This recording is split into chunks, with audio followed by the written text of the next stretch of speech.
Welcome back to another episode of Scary Stories in Alaska. So, for part two today, we have, I believe, three short stories, and they're all um, unknown sea creatures. So, let us begin with our first story. It is entitled The Sea Serpent Encounter. Let me just lower a little bit the BGM. Okay. In the year of 1900, I was working for an Alaskan fish canning company on the Nushagak River in Alaska. We had finished our pack on August 1st, and I was put aboard a small steamer as deckhand for our trip to our home port, which was Astoria, Oregon. At midnight, on the tide, we left the harbor, and after steaming, not streaming, we were about 80 nautical miles in the Bering Sea. At 8 a.m., it was my turn at the wheel, and after having had my breakfast, I went to relieve the other man. He and the captain left for the galley to have their breakfast, which left me alone in the wheelhouse. The weather was absolutely the finest you could imagine. Bright sunshine, no wind, not a ripple in the water. At this time, while looking out across the water, I perceived about 150 feet off the port bow a large animal or fish partially submerged, floating on the water. It was an unusual sight, and at that time impressed me so greatly that its every feature is indelibly imprinted on my mind. I will now describe it as I saw it on that perfectly clear day. I judged the animal or fish to be about 25 feet long and about 15 inches in diameter at the largest part. The main body was the color of kelp, and the tail was a little lighter shade than the rest of the body. The mane was darker than either. The head was out of the water, and the tail or the end of the body was entirely out of the water when I first saw it. The forehead protruded greatly from the lower part of the face. The eyes were jet black and big and round. From the eyes down the face was more the shape of the faces of cattle, but from the eyes up and back, the face was the exact shape of a horse's face. I could not see how far down the body the mane reached. The end of the fish or animal was above the water about 5 feet. This end was a little smaller in diameter than the rest of the body, but not much smaller. There was nothing such as fins, legs, feet, or feet that appended to its part of this body. In a little while, through movement, other parts of the body became visible. I hollered for someone to come up and observe the object, but it was visible above the water for about half a minute. The tail sank below the water first, and the middle of the body came out so that I could see between the ocean and the middle part of the body. This part was about 10 feet long. There were no fins, feet, or any apparent means of locomotion. As we got closer diagonally to the fish or animal, it started to sink. The middle of the body went down. Then the head rose so I could see more of it than I had at first. I could not see any nostrils.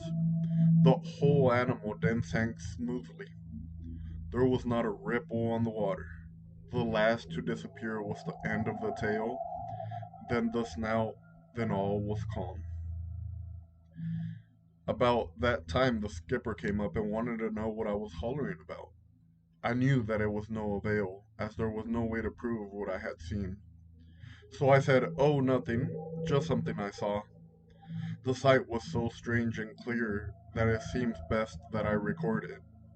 I am getting along in years now, and I feel that I should let some institution know of my experience, so that from my description of its shape and color, a drawing could be made of the fish or animal, so that people could understand and visualize what I saw on that day.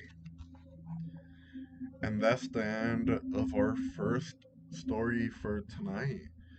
What do you guys think he saw on that a clear day as he describes it?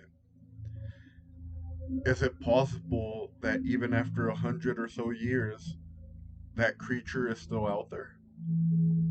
Or if not that creature exactly, is it possible that there are others of that same species of creature? As they say, we know about more about space than we do about our own ocean, so keep that in mind as we continue on to our next story. What is underneath our deepest part of the ocean? Okay, so our second story for tonight is called Creatures from the Depths.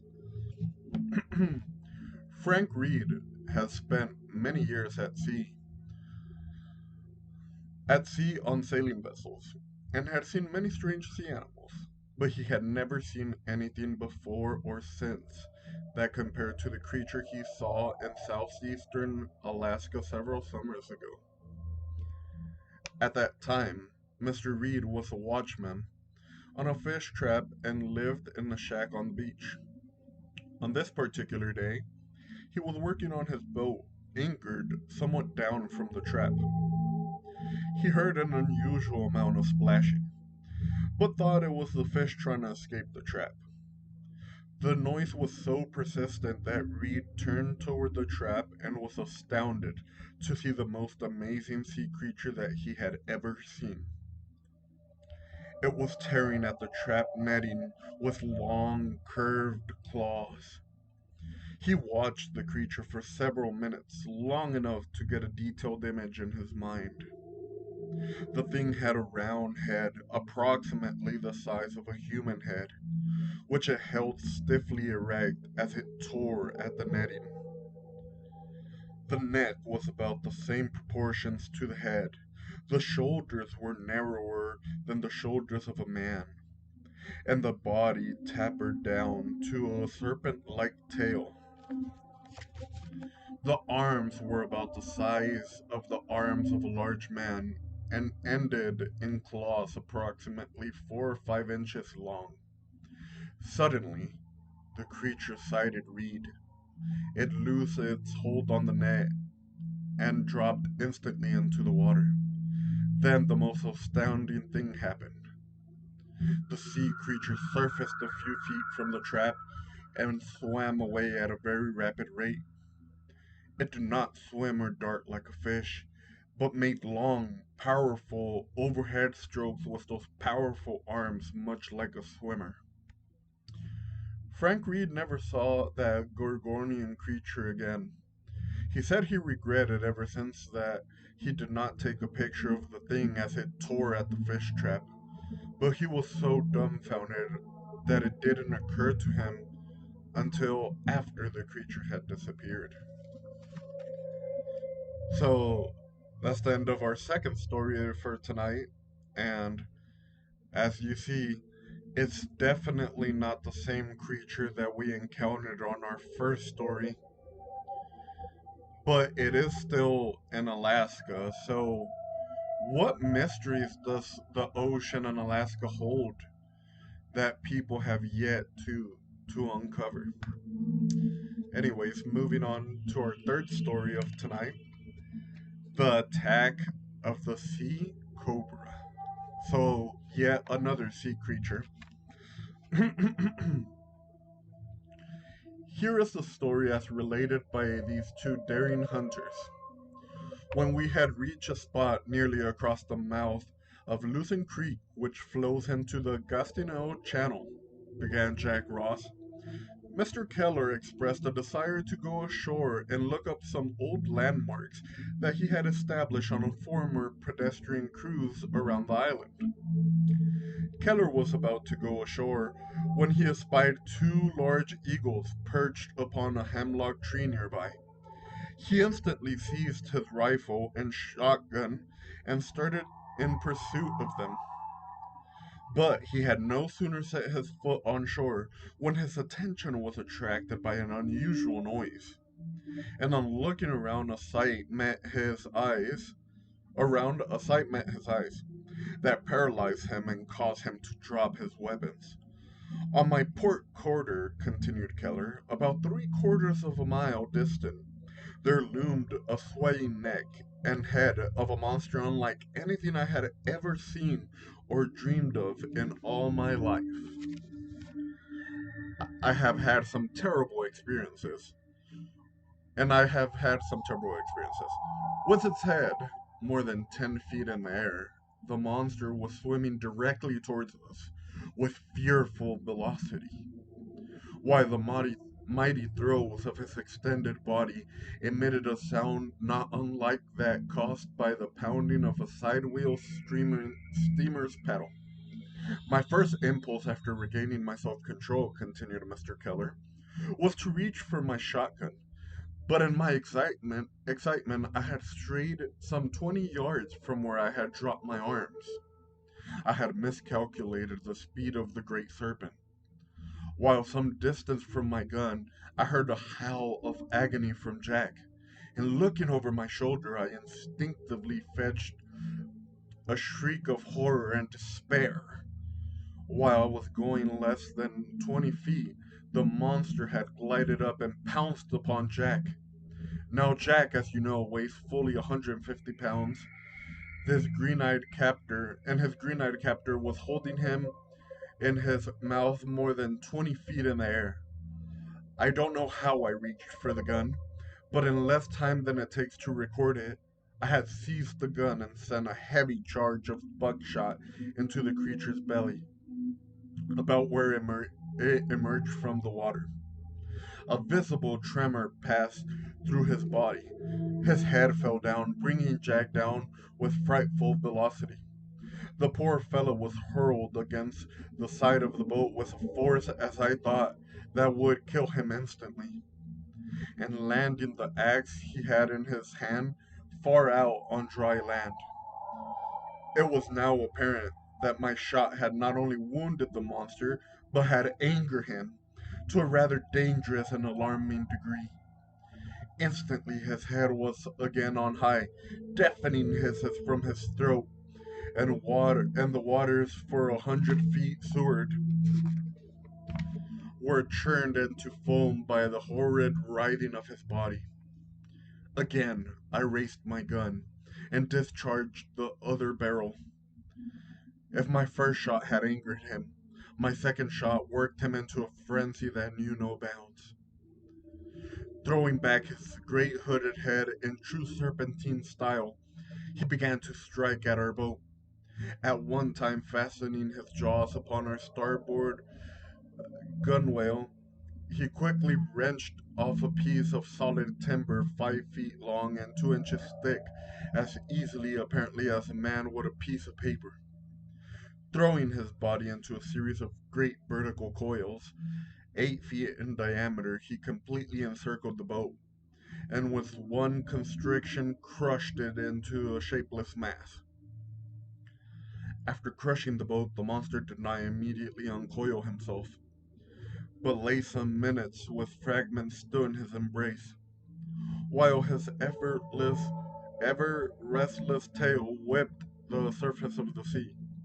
And one of its gyrations, the end of the tail fell upon the beach, and, with what must have been superhuman agility, I seized the axe that had been hurled from Jack's clutch, and with one blow cut off 10 or 15 feet off the wriggling end.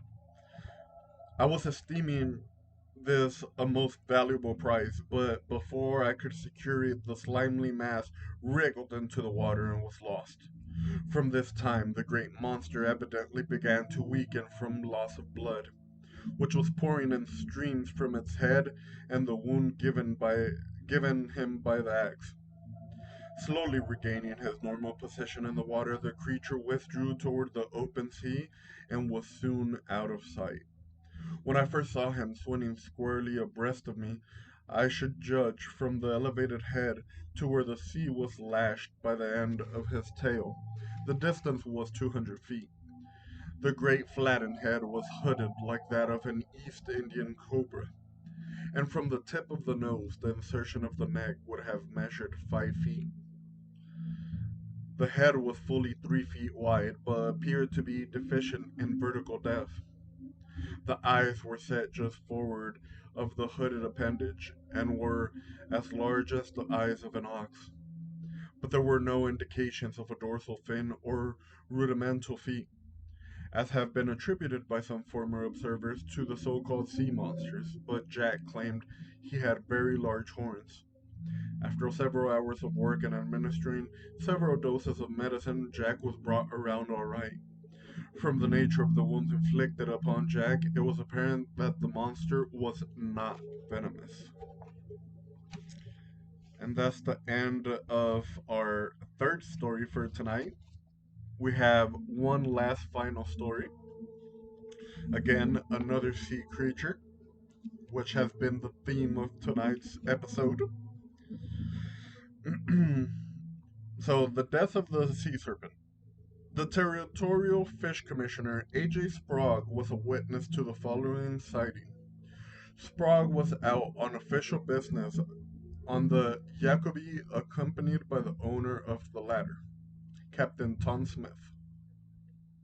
They were near Morris Reef, which is at the junction of Chatham and Pearl Straits, when there appeared before their eyes, at a distance not to exceed 100 yards, a monster of the deep that was fully 300 feet in length, about 4 feet in diameter, of a greenish blue color, and which glided side to side and swimming very much like a snake. As the animal, serpent, or whatever it was, swam rather slowly, Sprague and Smith had a splendid view of it. The former seized a rifle, and as the body of the thing would appear above the crest of the waves, fired a number of shots at it. He is confident that one or more of the laden pellets reached vital parts, as it seemed to writhe in the water and finally reared its long snake-like head several feet above the water and then disappeared into the depths. The Jacobi remained in the vicinity for some time, in the hope that the huge body would come again to the surface, in which event, in case life was extinct, it was the intention of the two men to throw a hook into it and tow it some point where it could be beached and examined. Judging from the thickness of the thing, it was esteemed that every 4 feet would weigh a ton, which would give it a total weight of 75 tons. The locality in which the monster was seen was later visited, but nothing was seen of it. Mr. Sprague is certain it was unable to digest the bullets by which it was hit, and its dead body now reposes with other mysteries of the deep. So, what did you guys think of those four short stories in tonight's episode? What else uh, hangs below the depths of our oceans? I'll give you guys a little sneak preview into next week's episode. It will be Strange Inhabitants. So we're moving slightly from the depth of the ocean onto land. But I'll leave you guys with that. I'll catch you guys next time. Thanks for watching.